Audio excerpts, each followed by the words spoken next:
จ้าเคยเห็นคลิปนี้บ่ยาย เขาเป็นยังส่องเขาเนี่ย เนาะ ก็มีเวียกมีงานนั่งนินทาคนนี้ก็เป็นคนของบ่เขือ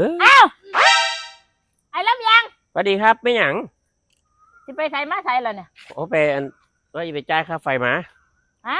ไปจ่ายค่าไฟ โอ้ไปจ่ายค่าไฟมา6 โมงกว่าละ เอิญไว้เอิญระบบเอิญนั่งนี่แบบไหนเนี่ยมันแบบไหน เอ้านางแม่บ่ โอ้ ได้ว่าเด้อนั่ง จะเป็นของบ่คือเอิญคนก็เอิญนั่งได้แม่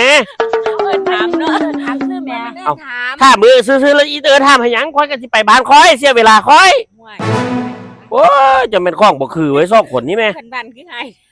เอาเว้าก็เว้าให้มันชัดเจนเฮ็ดหยังอ่ะอ้ำอึ้งอยู่ เอิ้นถามซื้อแม่เอาเจ้าคือไก่ข่อยจะผัวข่อยสิเดียวเย็นเนี่ย โอ้ยพวกอยู่เกาหลีมันจะมาคือได้ นั่นน่ะกล้องวงจรน่ะเขาซ่องซุมื้อ โอ้ยมันบ่เบิ่งเดี๋ยวมันไปเอาเมียน้อยแล้วพวกเจ้านั่นนะ เงินหลายแต่เนาะ เอาเราอารมณ์เสีย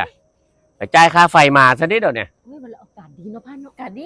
แน่เอิ้นเฮาเว้านำแล้วก็บ่เว้านำเฮาดิซีเบไปทั่วดิเดี๋ยวนี้ เป็นหยังอันละเป็นหยังเป็นจังเป็นหยังเอาเว้าหรือเว้าฟังนี่เป็นจังได๋ ไปจ่ายค่าไฟมาเงินบ่พอ ก็เลยบ่ได้จ่ายโอ้ยเซ็งจังชีวิตหาเงินได้ก็บ่พอจ่าย มันเป็นจะหลายๆดิ แม่นยายวันหนึงข่อยเห็นอีหยังบ่คันสีแดงๆน่ะเขาเอิ้นว่าหยัง นั่น เขาเอิ้นว่าคันเลื่อนว่าล้ำเครื่องบินน่ะ มันสิเป็นล้ำที่มัน เออ ดี เว้าก็เว้าเด้อเว้าก็เว้าเด้อค่อยสังเกตมาดูหน่อยดิคนในซอยเนี่ยยายมี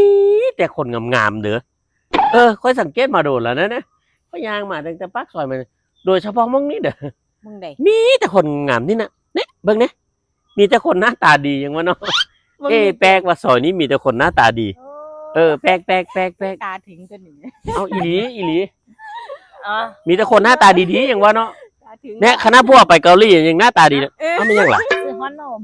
ซื้อฮอนอม เออ เอาโอ้ขอบคุณครับโอ้เนี่ยก็ อ๋อนี่ เอาอีหยังล่ะ เฮ้ยสมทบค่าไฟ โอ้ค่าไฟดิโอ้คือดีแท้เอาไปเนี่ยแต่ว่าเว้าก็เว้าเด้อ มันวางไหน มีแต่คนงามเท่าปันใดก็งามดิเดี๋ยวนี้ แม่นบ่ แห่งเท่าแห่งงามคนในซอยนี่คือเป็นอย่างนั้นเนี่ยเบิ่งตัวอย่างแล้วสองคนเนี่ยงามอีหลี